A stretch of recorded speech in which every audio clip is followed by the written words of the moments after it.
আসসালামু আলাইকুম। আমি ডাক্তার মোহাম্মদ আব্দুল মুতালিব।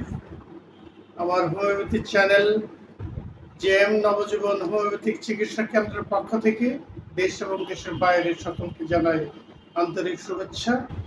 আমি লক্ষ্য করছি বর্তমান আবহাওয়ার পরিপ্রেক্ষিতে একটি দুর্বিষহ সময় আমরা ঢাকা এবং দেশের প্রতিটি জেলাতে এই আবহাওয়ার যে নিষ্ঠুরতা তথা এই রৌদ্রোজ্জ্বল গরম আবহাওয়া বিরাজ করছে, তার পরিপ্রেক্ষিতে এবং কি করণীয় একজন হোমিওপ্যাথি চিকিৎসক হিসেবে দায়িত্বর দিক থেকে আমি আপনাদের সাথে কিছু শেয়ার করছি। আমাদের বাংলাদেশ কৃষি নির্ভরশীল দেশ। এদেশের শতকরা ৮০ জন লোক কৃষিকাজ করে জীবিকা নির্বাহ করেন এবং এদেশের অর্থনৈতিক সমৃদ্ধিতে অংশগ্রহণ করেন।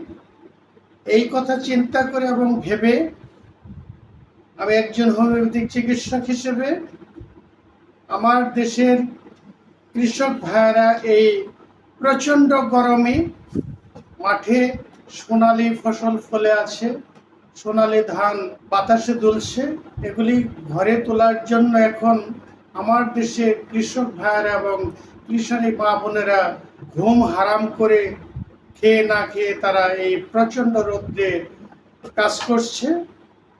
যেহেতু এই সময়টা কালবৈশাখীর সময়, ঝড় বৃষ্টির সময়, যত দ্রুত এই সোনালি ধান ঘরে আনা যায় সেই তাগিদে তারা সবাই ব্যস্ত।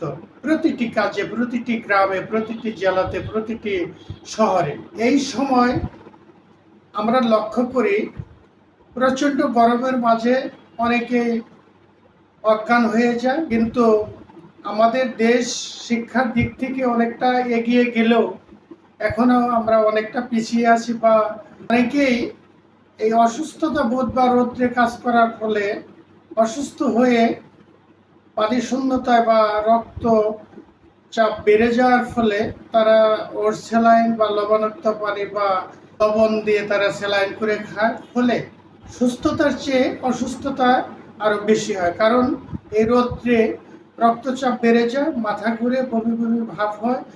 আমাদের হোমিওপ্যাথি চিকিৎসাতে চমৎকার অনেকগুলো মেডিসিন আছে, যেমন প্রচণ্ড রৌদ্রে বা গরমে কাজ করার ফলে অনেক সময় অনেকের রক্তচাপ বেড়ে যায়, মাথা ঘুরবে, অজ্ঞান হয়ে যায়, শরীরে অনেক ঘাম জোরে।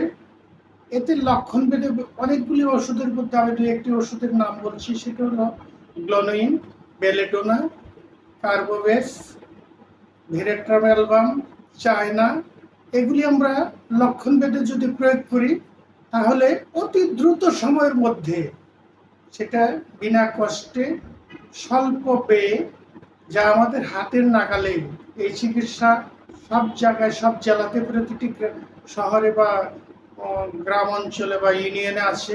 যদি এটা আমরা গ্রহণ করতে পারি তাহলে খুব দ্রুততম সময়ের মধ্যে আমরা সুস্থতা লাভ করব এবং কোনো প্রাণনাশের হুমকি হবে না।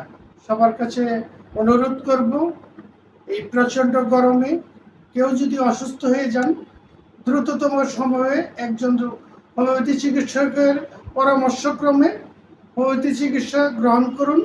লক্ষণ ভেদে অনেকগুলি ওষুধ আছে, খুব দ্রুততম সময়ে আপনাকে সুস্থতা দান করবে। ধন্যবাদ। আসসালামু আলাইকুম।